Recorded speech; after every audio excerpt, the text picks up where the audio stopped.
आज हम आपके सामने मॉड्यूल 4 के ओरांव चैप्टर के बारे में कुछ बताने आए हैं कि इसके पहले हमने आपको संथाल ट्राइब के बारे में बताया था। आज आपके सामने ओरांव की लाइफ और उनकी आर्थिक क्रियाकलाप के बारे में बताएंगे। जैसा कि आप जानते हैं कि ओरांव जो है वो जनसंख्या के आधार पर झारखंड की दूसरी बड़ी प्रजाति है, जिनकी जनसंख्या 13,90,460 के लगभग है। और ये झारखंड में यानी टोटल पॉपुलेशन में इनकी जो जनसंख्या है वो लगभग 19-19.5% है। स्कॉलर्स ने माना है कि ये इनका जो माइग्रेशन है ये कोंकण कोस्ट यानी साउथ इंडिया के कोंकण तट से इनका माइग्रेशन हुआ था, और सैकड़ों साल के बाद ये लोग जो है बिहार के रोहतास जिला में आकर बस गए थे। उसके बाद वहाँ से नॉर्थ वेस्ट से होते हुए ये जो है इनको फिर वहाँ से बाई फोर्स या किसी और कारणवश जो हमले हुए, तब ये वहाँ से माइग्रेट किए और ये नदियों की घाटियों से होते हुए छोटानागपुर के पठार पे आ जाकर बसे हुए हैं। हिस्टोरियंस ने माना है और ऐसा इशारा दिया है कि ये इस तरह की जो घटनाएं, उनका माइग्रेशन हुआ, यहाँ आके बसाव हुआ, ये लगभग 100 बिफोर क्राइस्ट की बात है, यानी ईसा मसीह के 100 वर्ष उनके जीवन काल के 100 वर्ष पूर्व की बात है। हम अगर इनके ग्रोथ ऑफ पॉपुलेशन पे जाएं तो 1941 में इनकी जनसंख्या 6.48 लाख थी, 71 में 8.76, 91 में 10.34, 2001 में 14.4 और 2011 में 17.16 लाख हो गई। अब हम इनके हैबिटाट और डिस्ट्रीब्यूशन के बारे में यानी निवास स्थल और इनके वितरण के बारे में अगर हम बताने जाएंगे तो गौर से देखिएगा कि रांची पठार जो है, मुख्य रूप से जो रांची का पूरा पठार है वो मुख्य रूप से ओरांव लोगों का जो है वो निवास स्थल है। लेकिन इनकी अधिकांश जनसंख्या जो है वो यहाँ पे देखिए नक्शे पे आपको दिखलाया गया है, जिन जिलों का यहाँ पे मार्किंग किया हुआ है। ये जिले हैं गुमला, लोहरदगा, सिमडेगा, रांची, लातेहार, हजारीबाग, धनबाद, संथाल परगना, पूर्वी पश्चिमी सिंहभूम, पलामू और गढ़वा डिस्ट्रिक्ट। यहाँ पे देखिए पूर्वी पश्चिमी सिंहभूम में अल्प जनसंख्या है, लेकिन ये जो है हाई कंसंट्रेशन पाया जाता है। इसके अलावा जो है they are also residing in the southern districts of Bihar and Sundarban area of west Bengal, यानी पश्चिम बंगाल के सुंदरबन एरिया और जो बिहार का दक्षिणी भाग है वहां भी इनकी जनसंख्या कुछ पाई जाती है। इस मैप में भी आप देखिएगा कि people of south Asia Oram, यानी ये लोग जो माइग्रेट किए थे कोंकण कोस्ट से आते आते फिर यहाँ आकर हाई कंसंट्रेशन झारखंड के रीजन में, ऐसा पाया जाता है कि ये बिहार और बांग्लादेश और आसाम में भी इनकी जनसंख्या पाई जाती है। अब यहाँ पर therefore the habitat of Oraon is a vast region in Jharkhand, West Bengal, Orissa, parts of Bihar, यानी इनका जो लोकेशन माना गया है वो 22 डिग्री उत्तर से 26.6 डिग्री उत्तरी अक्षांश और 83.1 डिग्री पूर्वी देशांतर से 89.1 डिग्री पूर्वी देशांतर के बीच इनकी जनसंख्या ज्यादा पाई जाती है। अब यहाँ पे देखिए Konkan is original home, Konkan को माना जाए, कोंकण कोस्ट जो साउथ इंडिया का था इसको माना जाता है कि ये इनका ओरिजिन ऑफ मेन ओरिजिन यानी उत्पत्ति का मेन जो केंद्र था वो यही था। उसके बाद ओवर पॉपुलेशन के कारण हो या कुछ बाहरी दबाव या आक्रमण के कारण ये माइग्रेट किए, और माइग्रेट करने के बाद ये साउथ कोस्ट से नॉर्थ इंडिया में धीरे धीरे माइग्रेट कर कर आकर बस गए। After some time they settle down as agriculturist and land owners in the Shahabad district of Bihar. Shahabad जिला जो बिहार का एक बहुत पुराना जिला माना जाता है, जो अब आरा के पास है, आरा था, आरा के बाद भोजपुर रोहतास हो गया है। तो यहाँ आकर ये लोग वहाँ से फिर बसे हैं खेतीहर या लैंड ओनर्स के रूप में। उसके बाद जो है ये फिर रोहतास के पठार के पास आ गए। उसके बाद चेरू जो ट्राइब था उन लोगों ने फिर इनको, चेरू ट्राइब के आक्रमण के बाद ये लोग फिर माइग्रेट किए रोहतास पठार से, और वहां से जब ये माइग्रेट किए हैं तो ये दो भागों में बढ़ गए। इनका एक ब्रांच यानी एक भाग जो है वो गंगा की तरफ चला गया और राजमहल के पहाड़ियों पर जाकर बस गया, और दूसरा भाग जो था वो साउथ ईस्ट यानी दक्षिण पूरब की ओर चला गया और पलामू के पठार पर और नॉर्थ वेस्ट रांची के उत्तर पश्चिम में आकर बस गया।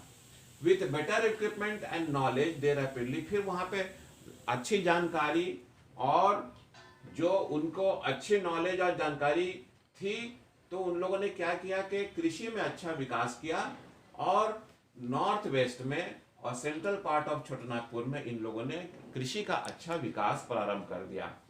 अब इनका इन्वायरमेंटल कंडीशन हम यहाँ पे समझेंगे कि region of Oraon people is located in 300 meter to 660, यानी जो इनका मेन रीजन है वो 300 मीटर से 760 मीटर ऊंचा है। फीट में अगर माने तो 1000 से 2200 फीट, जो कि ऊंची ऊंची पहाड़ियों से भी घिरा हुआ है। और ये पहाड़ियाँ जो है वो लगभग 1505 मीटर तक ऊंची हैं और घने जंगलों से घिरा हुआ है। कई नदियां जो है क्षेत्र से होकर बहती हैं। यहाँ का जो विंटर तापमान है यानी जाड़े का जो तापमान है वो 25 डिग्री से 32 डिग्री सेंटीग्रेड, और गर्मी का तापमान 40 डिग्री से 45 डिग्री और कभी कभी 45 डिग्री से ऊपर भी आजकल जाने लगा है। यहाँ जो औसत वर्षा होती है वो 180 सेंटीमीटर होती है, जो ज़्यादातर जुलाई और अगस्त में नापा गया है, यानी जुलाई और अगस्त में अधिक वर्षा देखी गई है। यहाँ मुख्य रूप से साल, सागवान, महुआ, करम, नीम, शीशम, पीपल, बम्बू और कई तरह की घासें पाई जाती हैं।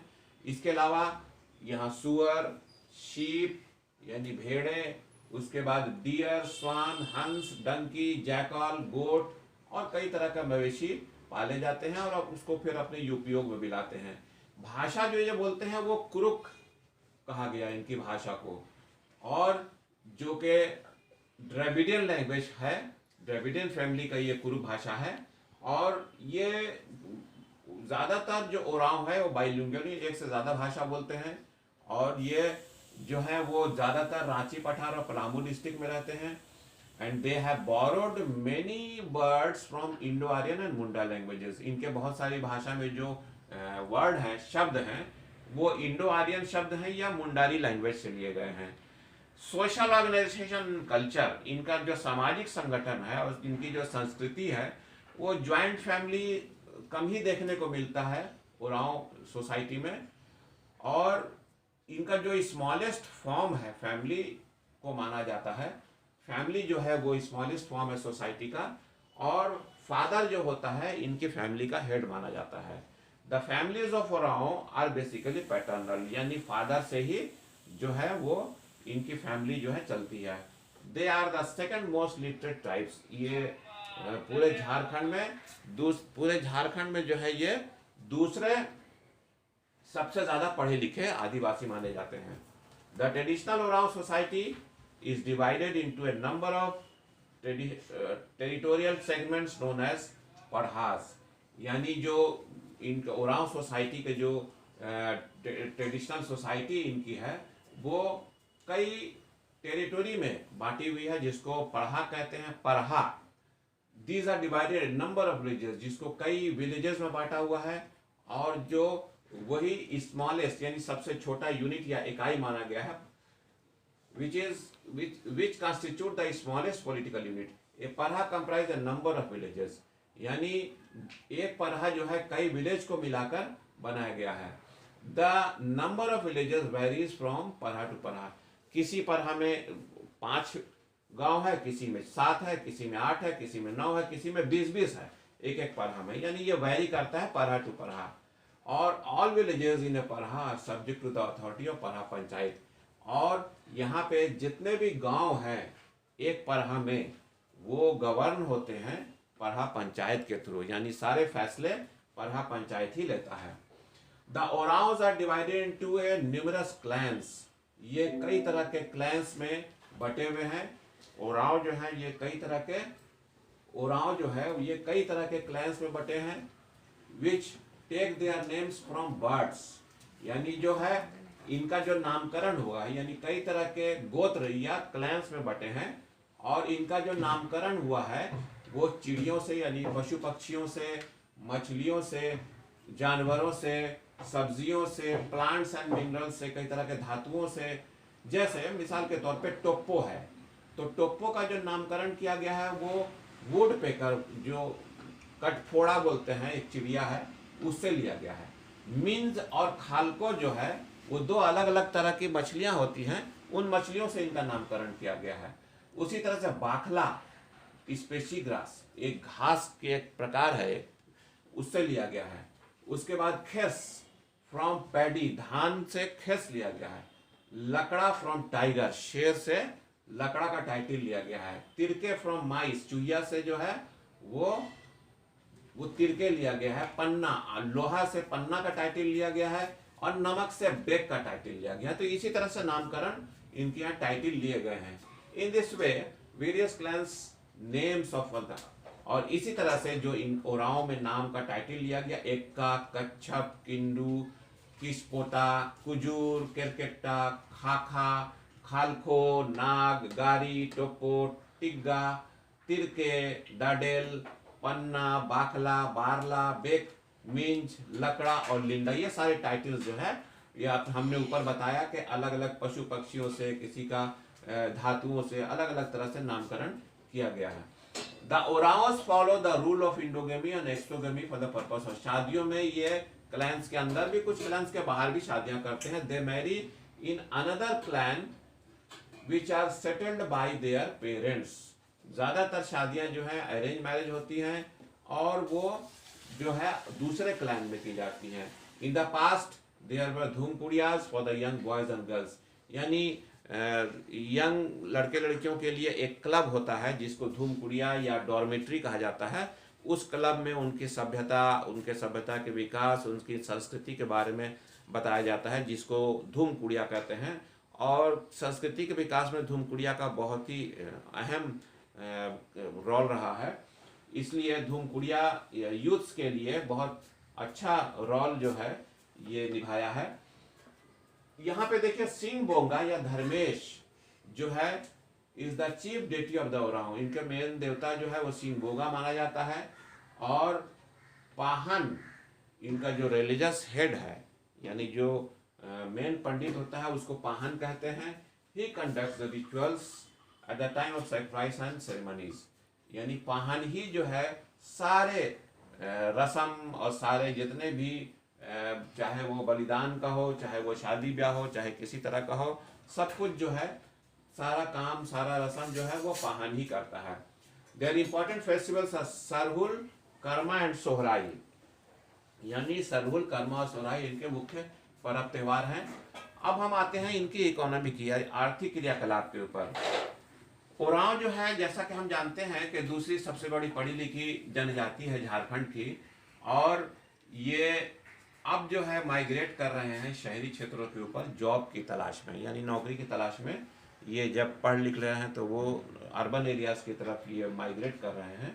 And those who are residing in the interior mountainous areas struggling to develop the primary activities, लेकिन जो लोग अभी भी इंटीरियर एरिया या पहाड़ी क्षेत्रों में रह गए हैं या वन क्षेत्रों में रह गए हैं, वो अभी भी प्राथमिक क्रियाकलाप में अपने आप को स्ट्रगल कर रहे हैं और कोशिश कर रहे हैं कि अपने आप को सस्टेन करें। उसके बाद इनके पहले क्रियाकलाप है एग्रीकल्चर, यानी कृषि। कृषि जो है इनके पहले क्रियाकलाप है।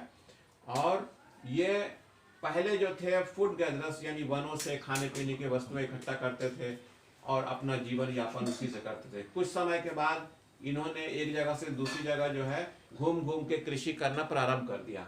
उसके बाद ये एक जगह रह के सेटल्ड कल्टीवेशन, जिसको सेडेंटरी फार्मिंग कहते हैं, वो करना प्रारंभ कर दिया। Their way of cultivation is still not developed, अभी भी बहुत विकसित प्रकार की कृषि ये नहीं करते हैं। Generally they do not use hybrid variety seeds, fertilizers, pesticides, insecticides and machinery. Generally ये अपने खेतों में उच्च प्रकार की बीजें, मशीनरी या इंसेक्टिसाइड्स या कीटनाशक दवाओं का उपयोग नहीं करते हैं। और therefore neither the production improving nor the government has any support practically, इसीलिए जो है इनका प्रोडक्शन जो है उत्पादन नहीं बढ़ रहा है, और साथ ही साथ गवर्नमेंट का भी कोई खास सपोर्ट, प्रैक्टिकली कोई खास सपोर्ट अभी तक, हालांकि गवर्नमेंट ने बहुत प्रयास किया है, लेकिन क्या कारण है उस कारणों में जाना होगा, क्योंकि अभी तक गवर्नमेंट का ऐसे डायरेक्ट जो है सपोर्ट देखने को नहीं मिला है। Rice is the major crop grown on river banks and terrace hill slopes, यानी चावल जो है मुख्य फसल है जो कि नदी घाटियों, नदी के किनारे के क्षेत्रों में और स्लोप्स पे, माउंटेन स्लोप्स पे इस चावल का उत्पादन होता है। इसके अलावा यहाँ पे मक्का, तिलहन, दलहन, मोटे अनाज, गेहूं और सब्जियों की खेती भी होती है। इनके जो कृषि भूमि है वो दो प्रकार की मानी गई है, यानी जो खेती होती है वो दो प्रकार की जमीन पे होती है। पहला कहलाता है ताड़ और दूसरा है डॉन। यानी ताड़ भूमि वो है जो उच्च भूमि कहलाती है। These are the highlands. उच्च भूमि में क्या होता है, मोटे अनाज, महुआ, पल्सेस, ऑयल सीड, दलहन, तिलहन की खेती होती है। और यहाँ पे ये लोग कुछ खाद जो है प्राकृतिक खाद का उपयोग कर लेते हैं और फेर बदल के फसल को फेर बदल के भी लगाते हैं। दूसरे प्रकार की जो भूमि है वो डॉन है, जो निम्न भूमि कहलाती है वो डॉन है, और वहाँ पे धान की खेती होती है और धान के अलावा सब्जियां और दूसरे फसलें भी उगाई जाती हैं। इसके अलावा शिकार, कई तरह के जानवरों का शिकार भी शुरू से ये करते आए हैं। अभी भी कुछ इनकी प्रजातियां जो है इनके कुछ लोग जो है शिकार में इन्वॉल्व हैं। इसके अलावा अदर एक्टिविटीज में कलेक्टर्स एंड गैदरर्स, यानी ये जंगलों से फल, फ्रूट, कंदमूल और दूसरे प्रकार के जो फॉरेस्ट प्रोडक्ट्स हैं उसको या लकड़ियां वगैरह इकट्ठा करते हैं और अपने डोमेस्टिक, अपने घरेलू उपयोग में लाते हैं। एनिमल हस्बेंड्री, ये मवेशी पालते हैं जिसमें गाय, भेड़, बकरी, सूअर और दूसरे जानवर भी होते हैं जिसको अपने उपयोग में लाते हैं। लेबरर्स एंड माइनिंग एक्टिविटीज, यानी इनके बहुत सारे जो वर्कर्स हैं वो झारखंड के अलग अलग क्षेत्रों में, जैसे चाईबासा है, जमशेदपुर, रांची है, वहाँ के कारखानों में, लोहा के कारखानों में या कोयले की खानों में काम कर रहे हैं। फिशिंग एंड पोल्ट्री एक्टिविटीज, ये मछली पालन, मछली उत्पादन में भी इन्वॉल्व है और पोल्ट्री फार्मिंग भी, ये आजकल उसमें पोल्ट्री फार्मिंग में भी इन्वॉल्व हो गए हैं। अब जो है इंडस्ट्रियल जो रीजन है, जैसे जमशेदपुर है या चाईबासा है या रांची के जो इंस्टॉलमेंट है, कई छोटे छोटे कारखाने हैं, वहाँ भी बहुत सारे ओरांव जो है कार्यरत हैं, जैसे कि जमशेदपुर, चाईबासा, रांची के क्षेत्रों में। उसके अलावा पॉटरी एंड बास्केट, जो इंटीरियर और पहाड़ी क्षेत्रों के जो आदिवासी हैं ओरांव, ये टोकरियां बनाते हैं और कई तरह की चीज़ें बनाते हैं और मिट्टी के बर्तन वगैरह बना के भी अपना जीवन यापन करते हैं। अब हम आएंगे कि गवर्नमेंट ने आज़ादी के बाद, यानी आज़ादी के पहले तो इनका विकास हुआ ही नहीं था, आज़ादी के बाद जो है इनका विकास मुख्य रूप से पंचवर्षीय योजना के तहत, यानी 5 ईयर प्लान्स के तहत जो है सरकार ने कई स्कीम चलाई और 5th 5 ईयर प्लान तक जो है इनका विकास होता रहा। लेकिन विकास बहुत ज़्यादा जब नज़र नहीं आया तो 5 ईयर प्लान में एक नया प्लान बना जिसका नाम रखा ट्राइबल सब प्लान। ट्राइबल सब प्लान में क्या था कि 50% जहाँ भी, जिस ब्लॉक में 50% जनसंख्या आदिवासियों की होती थी, वहाँ पूरा ब्लॉक लेवल प्लानिंग शुरू किया गया, जिसमें educational development programmes, economic development programmes और health and other development programmes चलाए गए। यानी उनके एजुकेशन, शिक्षा में विकास के लिए स्कॉलरशिप्स और स्कूल की फीस, टेक्निकल एजुकेशन, हर चीज़ में सुविधा दी गई। इसके अलावा इकोनॉमिक, आर्थिक फील्ड में भी उनको लोन दिया गया, उनके खेती में, उनके सिंचाई में, हर चीज़ में उनको कई तरह की मदद दी गई। इसके अलावा हेल्थ इम्प्रूवमेंट के लिए उनको प्राइमरी हेल्थ सेंटर, सब सेंटर्स का विकास किया गया, हॉस्पिटल्स खोले गए, ये सारी सुविधाएं दी गई ताकि उनका विकास हो सके।